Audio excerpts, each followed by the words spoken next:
राहुल गांधी जी।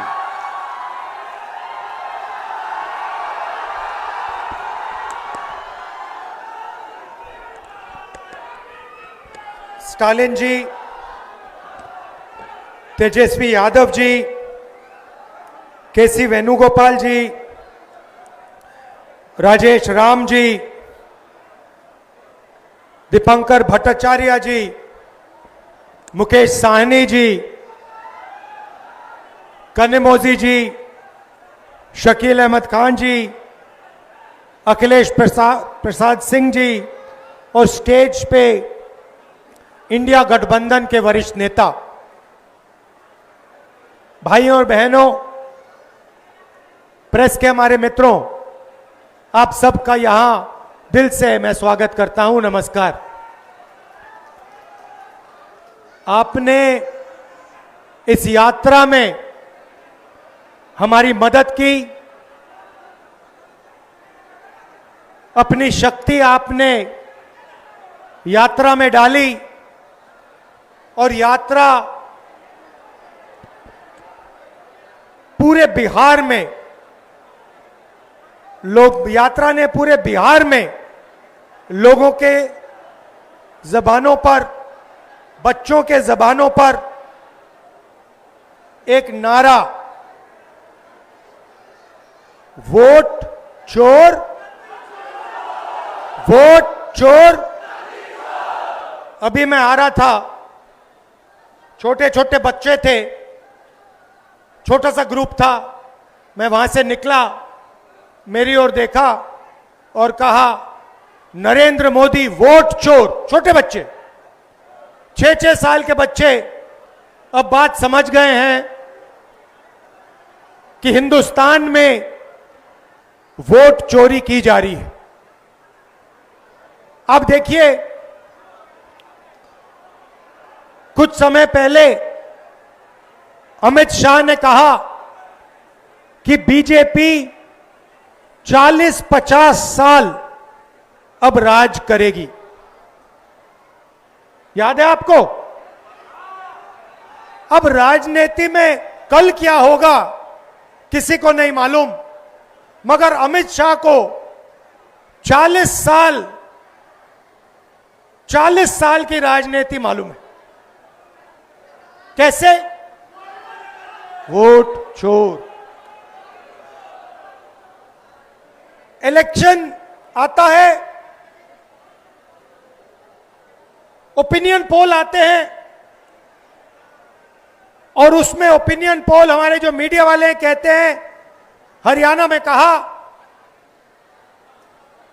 कि कांग्रेस पार्टी जीतेगी। नरेंद्र मोदी और अमित शाह कहते हैं बीजेपी जीतेगी और आंकड़े देते हैं 300 पार। 2014 में, 2019 में ओपिनियन पोल कुछ और कह रहे थे। नरेंद्र मोदी जी 2019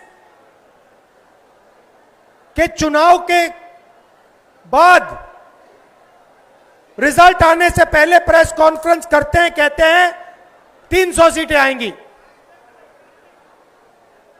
हिंदुस्तान के सारे पोलस्टर कुछ और कह रहे हैं, ओपिनियन पोल कुछ और कह रहे हैं। नरेंद्र मोदी कहता है 300 सीट आएंगी। कितनी आई? 300 आई। क्यों? वोट चोर। भाइयों और बहनों, सच्चाई है कि ये पहले गुजरात में शुरू हुआ। ये 2014 से पहले गुजरात में शुरू हुआ और 2014 में नेशनल लेवल पे ये लोग इसको लाए। गुजरात मॉडल आर्थिक मॉडल नहीं है, गुजरात मॉडल वोट चोरी करने का मॉडल है। और इस मॉडल को ये 2014 में नेशनल लेवल पे लाए। आप देखिए, मध्य प्रदेश का चुनाव चोरी किया, हरियाणा का किया, महाराष्ट्र का किया। हम कुछ बोलते नहीं थे क्योंकि सबूत नहीं था, मगर महाराष्ट्र में सबूत मिल गया। इन्होंने कुछ ज्यादा कर दिया। लोकसभा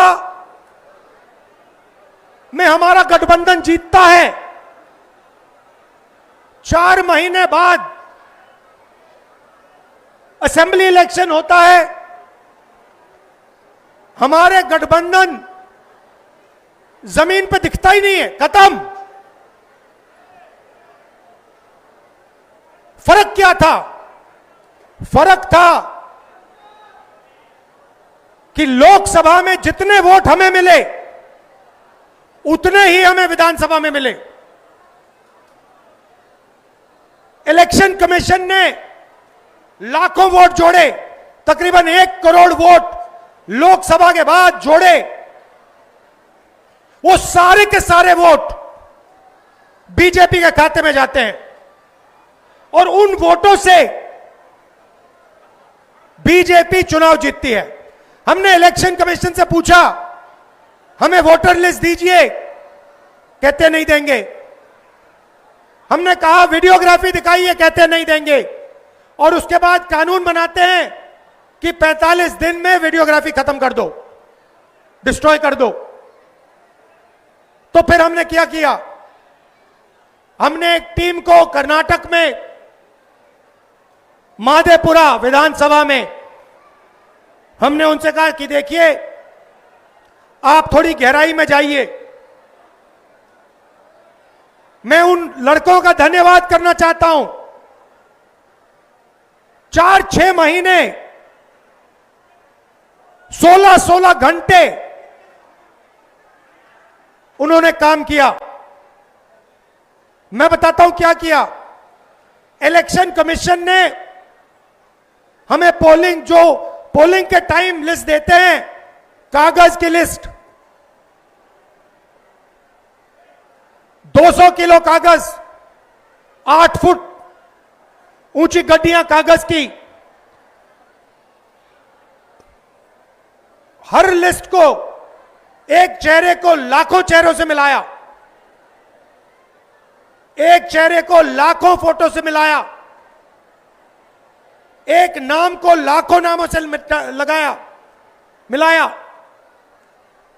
और सच्चाई निकाली। भाइयों और बहनों, माधेपुरा असेंबली में, मैं लोकसभा की बात नहीं कर रहा हूं, एक असेंबली में 1 लाख फर्जी वोटर मिले। कोई 4-5 बार वोट कर रहा है, अलग अलग पोलिंग बूथ पे नाम है। एक घर में 70-80 लोग हैं, एक बेडरूम का घर है, हमने लोग वहां भेजे, वहां पे 4 लोग रहते हैं। हमने पूछा, भैया ये 70 लोग कौन है? ऐसे कोई नहीं है यहां पे। डुप्लीकेट नाम, हजारों डुप्लीकेट नाम,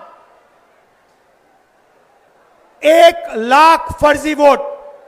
भाई और बहनों, माधेपुरा में 7 असेंबली हैं, 6 में कांग्रेस जीतती है। जहां पे 1 लाख फर्जी वोट थे, वो सारे के सारे बीजेपी को गए। और एक असेंबली में 1 लाख वोट से बीजेपी जीतती है और पूरी लोकसभा को ले जाती है। भाइयों और बहनों, यह सिर्फ कर्नाटक सेंट्रल में नहीं हुआ है, यह हिंदुस्तान में 70-80 सीटों में किया गया था। और मैं आप इसको स्टेज से बता रहा हूं, हमने काम शुरू कर दिया है। माधेपुरा पहला कदम है। हम आपको दिखाएंगे कि असेंबली इलेक्शन चोरी किए जा रहे हैं, हरियाणा चोरी किया गया, महाराष्ट्र चोरी किया गया, लोकसभा चोरी की गई। हम दिखाएंगे आपको सबूत के साथ, जैसे हमने माधेपुरा में दिखाया, सबूत के साथ हम आपको दिखाएंगे।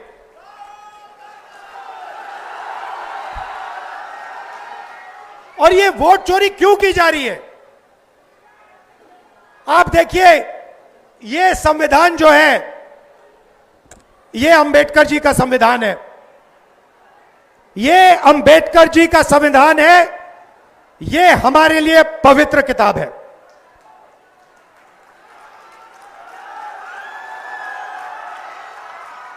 इसको दुनिया की कोई शक्ति नहीं छू सकती है। इसमें लिखा है हिंदुस्तान में एक व्यक्ति को एक वोट मिलेगा। इसमें कहीं नहीं लिखा कि एक व्यक्ति को 2 वोट मिलने चाहिए, 3 मिलने चाहिए, 5 मिलने चाहिए और दूसरे को वोट मिलना ही नहीं चाहिए। मैं इलेक्शन कमीशन से पूछता हूं, इसमें लिखा है कि एक व्यक्ति को एक वोट मिलेगा। आपने 65 लाख वोट बिहार में क्यों काटे? आप संविधान पर आक्रमण कर रहे हो। बिहार में हजारों लोग हमसे मिले, हजारों लोग मिले, कहते हैं भैया हमने तो वोट किया, 3-4 बार वोट किया, हमारे पास सारी की सारी आईडी है, हमारा वोट काट दिया। हजारों लोग से मैं मिला हूं यहां पे, जिंदा लोगों को मार दिया। और आप देखिए किसको मार रहे हैं, आप देखिए किसका वोट कट रहा है। मैं आपको बताता हूं, दलितों का वोट कट रहा है, पिछड़ों का वोट कट रहा है, ईबीसी का वोट कट रहा है, अल्पसंख्यकों का वोट कट रहा है। मतलब हिंदुस्तान के गरीब लोगों का वोट कट रहा है। अंबानी का नहीं कट रहा, अदानी का नहीं कट रहा, हिंदुस्तान के गरीब लोगों का वोट कट रहा है, क्योंकि वो नहीं चाहते कि आपकी आवाज सुनाई दे। वो नहीं चाहते कि आप अपनी जमीन की रक्षा कर पाओ। वो नहीं चाहते कि आप पेपर लीक के सामने खड़े हो पाओ। वो नहीं चाहते कि आपके बच्चों को रोजगार मिले, इसलिए इस पर आक्रमण कर रहे हैं। भाई और बहनों, इसके बिना हिंदुस्तान के गरीबों के पास कुछ नहीं है। जो अधिकार आपको मिले हैं वो इस किताब से मिलते हैं, और ये कोई नई किताब नहीं है। इसमें सोच जो है हजारों साल पुरानी है। यहां पे स्टालिन जी आए, इसमें पेरियार जी की सोच है। यहां पे वेणुगोपाल जी बैठे हैं, इसमें नारायण गुरु जी की सोच है। इसमें अंबेडकर जी की सोच है, इसमें फूले जी की सोच है, इसमें गांधी जी की सोच है, इसमें भगवान बुद्ध की सोच है, इसमें कबीर की सोच है। यह हमारी आत्मा की किताब है। और मैं बता रहा हूं, अगर वोट चोरों ने यह सोच रखा है कि ये भारत माता की आत्मा को चोट पहुंचाएंगे, तो ये इस देश को, इस देश के जनता को, इस देश के युवाओं को नहीं समझे हैं। भाई और बहनों, मैं आपको गारंटी देके कह रहा हूं, और अच्छी तरह सुनिए, नरेंद्र मोदी वोट चोरी करके चुनाव जीतता है। नरेंद्र मोदी वोट चोरी करके, वोट कटवा के, वोट बढ़ा के चुनाव जीतता है। और नरेंद्र मोदी और अमित शाह की मदद हिंदुस्तान का इलेक्शन कमीशन करता है।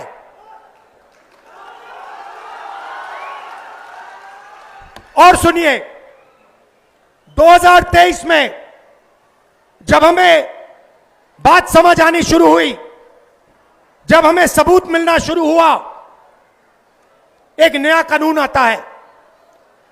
लोकसभा में, राज्यसभा में चुप्पे चुप्पे एक नया कानून आता है, पास हो जाता है, किसी को नहीं पता, दिन में पास किया जाता है। पता है क्या कानून था?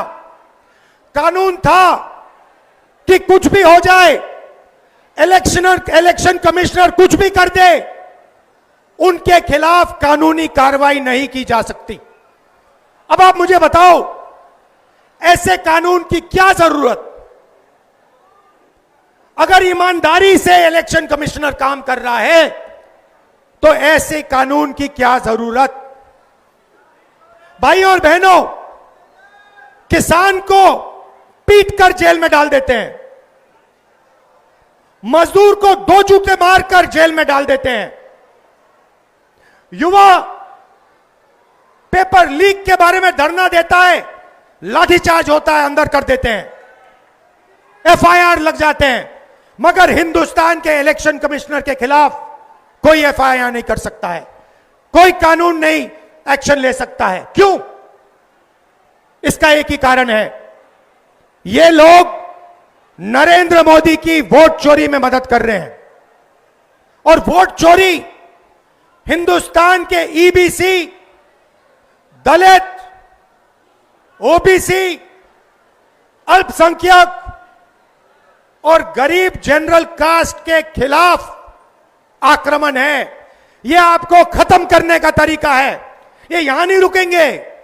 आप ये मत सोचो कि भैया वोट ले लिया तो क्या हुआ, इसके बाद राशन कार्ड जाएगा, उसके बाद जमीन जाएगी। और जो आजादी से पहले समय था, जहां आपका अपमान किया जाता था, आपको कोई अपॉर्चुनिटी नहीं मिलती थी, आपको शिक्षा नहीं दी जाती थी, आपके माता पिता, उनसे पूछिए आजादी से पहले क्या होता था। जो राजा चाहता था कर लेता था, जो भी मन में आता था वो कर लेता था, जमीन अच्छी लगी जमीन ले लेता था। यह किताब, इस सोच ने हिंदुस्तान को बदला था और ये एक बार फिर आजादी से पहले के हिंदुस्तान में हमें ले जाना चाहते हैं। भाई और बहनों, 2 चीजें मैंने नरेंद्र मोदी के सामने मुंह पे बोल दी हैं और मैं गारंटी देके आपको कह रहा हूं, ये जो 50% की रिजर्वेशन की दीवार है, इसको कांग्रेस पार्टी लोकसभा में चूरा चूरा तोड़ के फेंक देगी।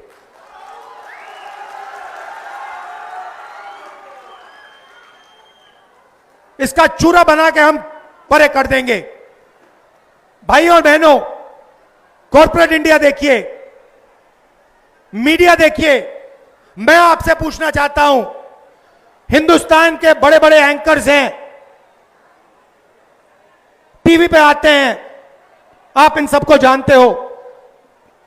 मुझे इनमें से एक ओबीसी, एक ईबीसी, एक दलित नाम बता दो। मुझे एक नाम बताओ, मीडिया में दलित नाम बताओ, ओबीसी नाम बताओ, ईबीसी नाम बताओ, कहां है? आदिवासी नाम बताओ, कहां है? एक भी नहीं है। और ये नैरेटिव बनाते हैं। आप देखना, यहां पे करोड़ों लोग आए हैं यात्रा में, मीडिया कुछ नहीं दिखाता, कुछ नहीं दिखाता। ट्रंप ने आज कहा, सुनिए, ट्रंप ने आज कहा कि जब हिंदुस्तान पाकिस्तान का युद्ध हो रहा था, मैंने फोन उठाया और नरेंद्र मोदी से कहा कि सुन, ये जो तू कर रहा है इसको 24 घंटे के अंदर बंद कर। और नरेंद्र मोदी ने 24 घंटे में नहीं, 5 घंटे में सारा का सारा रोक दिया।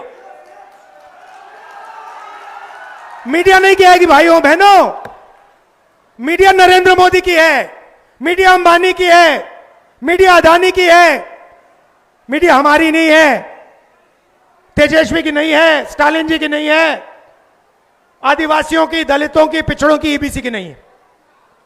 मीडिया छोड़िए, कॉर्पोरेट इंडिया देखते हैं। अदानी, अंबानी, टाटा, बिरला, मुझे बताओ इनमें से ईबीसी कौन है, दलित कौन है, आदिवासी कौन है, पिछड़ा कौन है? नाम बताओ। एक नाम नहीं मिलेगा। जुडिशरी में देखो, आदिवासी नाम, दलित नाम, पिछड़ों का नाम बता दो, एक नहीं मिलेगा। प्राइवेट अस्पतालों की मालिक की लिस्ट निकालो, वहां नहीं मिलेगा। शिक्षा की संस्था, यूनिवर्सिटी, कॉलेजेस, इनकी लिस्ट निकालो, वहां नहीं मिलेगा। आप हो ही नहीं कहीं। 90% हिंदुस्तान कहीं है ही नहीं। इसीलिए ये वोट चोरी कर रहे हैं, क्योंकि ये जानते हैं जिस दिन आपकी आवाज ठीक से सुनाई दे गई, उस दिन हिंदुस्तान बिल्कुल बदल जाएगा। इसीलिए दूसरी बात मैंने नरेंद्र मोदी से कही, सामने जाति जनगणना हिंदुस्तान में होगा, दूध का दूध पानी का पानी होगा।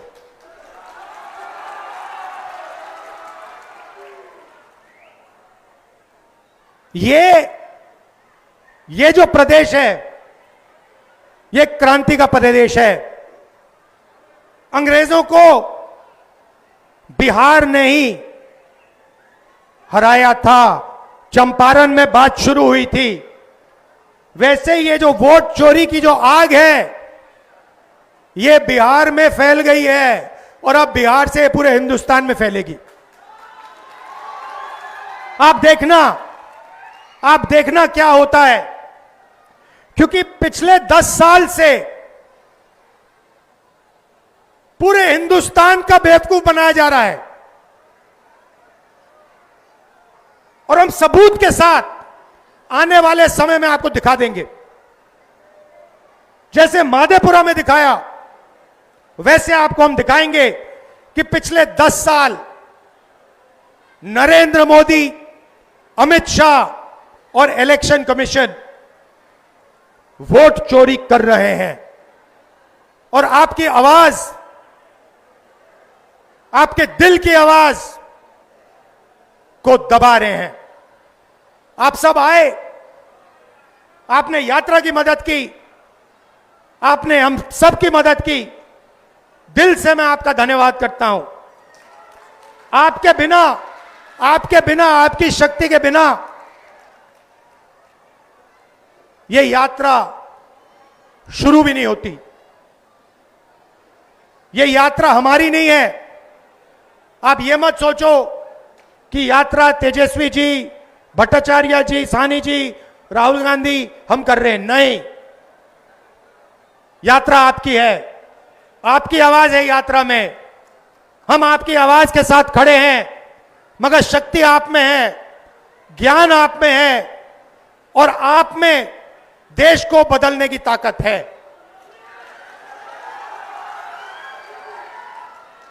बिहार के युवाओं से मैं कहना चाहता हूं, नरेंद्र मोदी जी ने, अमित शाह ने, अंबानी और अदानी ने आपके हाथ से आपका रोजगार छीना है, आपके हाथ से आपका भविष्य छीना है। बिहार को रोजगार की जरूरत है, बिहार को बदलाव की जरूरत है, बिहार को प्रगति की जरूरत है।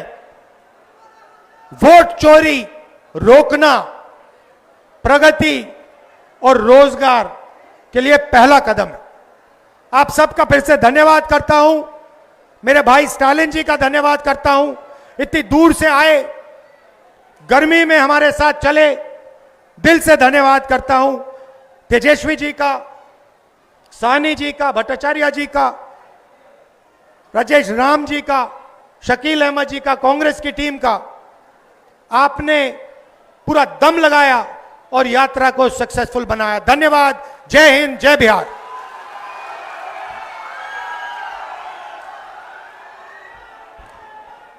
बहुत धन्यवाद हम केसी वेणुगोपाल जी को भी करना चाहते हैं कि आपने यात्रा को बहुत मजबूती दी।